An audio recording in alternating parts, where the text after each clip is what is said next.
বিশ্বাস এবং শাকিব খান আমেরিকাতে আছে, তুমি নেই, তুমি ঢাকায় আছো। এই বিষয়টি তুমি কিভাবে দেখছো?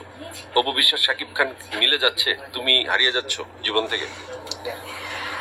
একটা বিষয় কি জয় ভাই, আমার কাজ, আমার এই ফিল্মের এই জার্নিটা, আমার চলচ্চিত্র করা এবং আমার শেহজাদ, এই বিষয়গুলো নিয়ে আমার এত ব্যস্ততায় সময় কাটছে।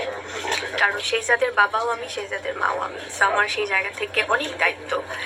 সো এই যে আমার নিজের কাজ, আমার শেহজাদকে টেক কেয়ার করা, আমার সমস্ত কিছু মিলিয়ে হয় কি আসলে আমি একটু ব্যস্ত সময় পার করছি। সো আমার অন্য কিছু ভাবার একদমই সময়ই নেই, কারণ আমার পুরোটা সময় হচ্ছে আমার সন্তানের জন্য এবং আমার নিজের জন্য, কারণ আমাকে কাজ করতে হবে আমার বাচ্চার জন্য। তুমি এই কথা আমাকে আগেও ইন্টারভিউতে বলেছো। তো এখন আমরা ফাইনালি জাস্ট আমাদের দর্শকের কিছু কোশ্চেন ওইখানে ছিল।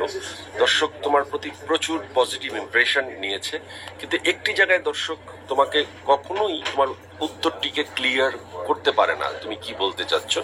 দর্শক শুরু থেকেই বলছে যে অপু বিশ্বাস শাকিব খানের সংসারে তুমি হচ্ছ তৃতীয় জন। এই তৃতীয় জনের ব্যাখ্যাটা তুমি যেভাবেই দাও, দর্শক কোনোভাবেই সেটা কনভিন্স হচ্ছে না। তুমি কি এমন একটি কোনো ব্যাখ্যা দেবে? কারণ অনেক হয় কি, ব্যাপারগুলো তার কথাই বলতে চাই না, বিকজ কিছু বিষয় দর্শকদের জায়গা থেকে হয়েছে, যেটা জয় আপনার অনুষ্ঠানে আসলে কথা বলা হয়েছিল, সো ওগুলো নিয়ে আর একদমই কোনো কমেন্টই করতে চাই না।